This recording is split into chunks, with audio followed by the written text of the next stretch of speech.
जय बजरंगबली। आइए सुनते हैं हनुमान जी की एक पौराणिक कथा।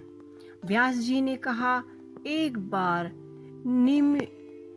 निमेष रण्य तिथि में 80,000 मुनि एकत्रित होकर पुराणों के ज्ञाता श्री सूत जी से कहने लगे कि हे हनुमने, आपने हमें अनेक पुराणों की कथा सुनाई है। आज कृपया करके हमें ऐसी व्रत कथा बताएं जिसके करने से संतान की प्राप्ति हो तथा मनुष्य को रोग, शोक, अग्नि, शव, दुख आदि का भय दूर हो, क्योंकि कलयुग में सभी जीवों की आयु बहुत कम है। फिर इस पर उन्हें रोग, चिंता के कष्ट लगे रहेंगे, तो फिर वह श्री हरि के चरणों में अपना ध्यान कैसे लगा सकेंगे। श्री सूत जी बोले कि हे मुनियों, आपने लोक कल्याण के लिए बहुत ही उत्तम बात पूछी है। एक बार युधिष्ठिर ने भगवान श्री कृष्ण से लोक कल्याण के लिए यही प्रश्न किया था। भगवान श्री कृष्ण और युधिष्ठिर का संवाद तुम्हारे सामने कहता हूँ, ध्यान से देकर सुनो। एक समय पांडवों की सभा में श्री कृष्ण जी बैठे हुए थे। तब युधिष्ठिर ने भगवान श्री कृष्ण से प्रश्न किया, हे प्रभु नंदन गोविंद, आपने मेरे लिए अनेकों कथाएं सुनाई है। आज आप कृपया करके ऐसी व्रत कथा सुनाए जिसके करने से मनुष्य को रोग, चिंता का भय समाप्त हो और आपको पुत्र की प्राप्ति हो। प्रभु, बिना पुत्र के जीवन व्यर्थ है। पुत्र के बिना मनुष्य नरकगामी होता है। पुत्र के बिना मनुष्य पितृ शरण से छुटकारा नहीं पा सकता और ना ही उसका पुण्य नामक नरक से उद्धार हो सकता है। अतः आप पुत्र या व्रत बतलाएं। श्री कृष्ण जी भगवान बोले कि हे राजन, मैं एक प्राचीन इतिहास सुनाता हूँ, आप उसे ध्यान पूर्वक सुनो। कुंडलपुर नामक एक नगर था। उसमें नंदा नामक एक ब्राह्मण रहता था। भगवान की कृपा से उसके पास सब कुछ था, फिर भी वह दुखी था। इसका कारण यह था कि ब्राह्मण की स्त्री सुनंदा की कोई संतान न थी। सुनंदा पतिव्रता थी, भक्ति पूर्वक श्री हनुमान जी की आराधना करती थी। मंगलवार के दिन व्रत करके अंत में भोजन बनाकर हनुमान जी का भोग लगाने के बाद स्वयं भोजन करती थी। एक बार मंगलवार के दिन ब्राह्मणी गृह कार्य की अधिकता के कारण हनुमान जी को भोग लगाना भूल गई, तो इस पर उसे बहुत दुख हुआ। उसने कुछ भी नहीं खाया और अपने मन में प्रण किया कि अब तो अगले मंगलवार को ही भगवान हनुमान जी को भोग लगाकर अन्न जल ग्रहण करूंगी। ब्राह्मणी सुनंदा प्रतिदिन भोजन बनाती, श्रद्धा पूर्वक पति को खिलाती, परंतु स्वयं भोजन नहीं करती और मन ही मन श्री हनुमान जी की आराधना करती। इसी प्रकार 6 दिन गुजर गए और ब्राह्मणी सुनंदा अपने निश्चय के अनुसार भूखी प्यासी निराहार रही। अगले मंगलवार को ब्राह्मणी सुनंदा प्रातःकाल ही बेहोश होकर गिर पड़ी। ब्राह्मणी सुनंदा की इस असीम भक्ति के प्रभाव से श्री हनुमान जी बहुत प्रसन्न हुए और प्रकट होकर बोले कि सुनंदा, मैं तेरी भक्ति से बहुत प्रसन्न हूँ, तू उठ और वर मांग।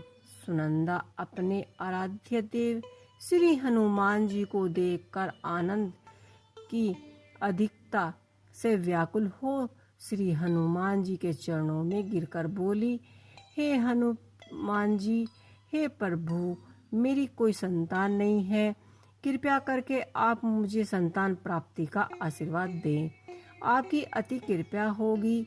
श्री महावीर जी की बोले कि तेरी इच्छा पूर्ण होगी, तेरे एक कन्या पैदा होगी, उसके अष्टंग प्रतिदिन सोना दिया करेंगे। इस प्रकार कहकर श्री महावीर जी अंतर्धान हो गए। ब्राह्मणी सुनंदा बहुत हर्ष हुआ और सभी समाचार अपने पति ब्राह्मण को सुनाया। कन्या का वरदान सुनकर कुछ दुखी हुए, परंतु सोना मिलने की बात सुनकर तो बहुत प्रसन्न हुए। विचार किया कि ऐसी कन्या के साथ मेरी निर्धनता भी समाप्त हो जाएगी। श्री हनुमान जी की कृपा से वह ब्राह्मणी गर्भवती हुई और 10वें महीने में उसने बहुत ही सुंदर पुत्री को पैदा किया। यह बच्ची अपने पिता के घर में ठीक उसी तरह से बैठने लगी जिस प्रकार शुक्ल पक्ष का चंद्रमा बढ़ जाता है। 10वें दिन ब्राह्मण ने उस बालिका का नामकरण संस्कार किया। उसके कुल पुरोहित ने उस बालिका का नाम रत्नावली रखा, क्योंकि यह कन्या सोना प्रदान किया करती थी। इस कन्या ने पूर्व जन्म में बड़े ही विधान और मंगल देव का व्रत किया था। रत्नावली का अष्टंग बहुत सा सोना देता था। उस सोने से नंदा ब्राह्मणी बहुत ही धनवान हो गई। अब ब्राह्मणी भी बहुत अभिमान करने लगी थी। समय बीत रहा था और रत्नावली 10 वर्ष की हो चुकी थी। एक दिन जब नंदा ब्राह्मण पर संचित था, तब सुनंदा ने अपने पति से कहा कि मेरी पुत्री रत्नावली विवाह के योग्य हो गई है, अतः आप कोई सुंदर तथा योग्य वर देकर इसका विवाह कर दो। यह सुनकर ब्राह्मण बोला, अभी तो रत्नावली बहुत छोटी है। तब ब्राह्मणी बोली, शास्त्रों की आज्ञा है कि कन्या 8वें वर्ष में गौरी, 9 वर्ष में रोहिणी, 10वें वर्ष में कन्या, इसके पश्चात रजस्वाला हो जाती है। गौरी के दान से पाताल लोक की प्राप्ति होगी, रोहिणी के दान से वैकुंठ लोक की प्राप्ति होगी, कन्या के दान से इंद्र लोक में सुख की प्राप्ति होगी। अगर हे पतिदेव रजस्वाला का दान किया जाता है तो घोर नरक की प्राप्ति होती है। इस प्रकार ब्राह्मण बोला, अभी तो रत्नावली मात्र 10 वर्ष की है। मैंने तो 16-16 साल की कन्याओं के विवाह कराए, अभी जल्दी ही क्या है। तभी ब्राह्मणी सुनंदा बोली, आपको तो लोभ अधिक हो गया है। शास्त्रों में कहा गया है कि माता पिता और बड़ा भाई रजस्वाल कन्या को देखता है तो वह अवश्य ही नरकगामी होता है। तब ब्राह्मण बोला, अच्छी बात है, कल मैं अवश्य ही योग्य वर की तलाश में अपने दूत भेज दूंगा। दूसरे दिन ब्राह्मण ने अपने दूतों को बुलवाया और आज्ञा दी कि जैसे ही सुंदर मेरी कन्या है वैसे ही वर उसके लिए तलाश करो। दूत अपने स्वामी की आज्ञा पाकर निकल पड़ा। पंपई नगरी में उसने एक सुंदर लड़के को देखा।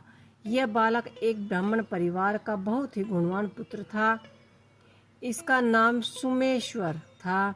दूत ने इस सुंदर व गुणवान बालक ब्राह्मण पुत्र के बारे में अपने स्वामी को पूर्ण वितरण दिया। ब्राह्मण नंदा को भी सुमेश्वर अच्छा लगा और उसने शुभ मुहूर्त में विवाह विधि पूर्वक कन्यादान करने का ब्राह्मण और ब्राह्मणी ने संतुष्टि कर निश्चय किया। परंतु ब्राह्मण के मन तो लोभ समाया हुआ था। उसने कन्यादान तो कर दिया था, पर वह खिन्न भिन्न था। उसने विचार किया कि रत्नावली तो अब चली जाएगी और मुझे इससे जो सोना मिलता था वह अब मिलेगा नहीं। मेरे पास जो धन था वो तो इसके विवाह में खर्च हो गया। जो शेष है वह कुछ दिन पश्चात समाप्त हो जाएगा। मैंने तो इसका विवाह करा के बहुत ही बड़ी भूल कर दी है। अब कोई ऐसा उपाय हो जो रत्नावली मेरे घर में ही बनी रहे। अपनी ससुराल ना जावे। लोभ रूपी राक्षस ब्राह्मण के मस्तिष्क में पर छाए जा रहा था। रात भर अपनी शैया पर बेचैनी से करवट बदलता बदलता अपने एक बहुत ही क्रूर निर्णय लिया।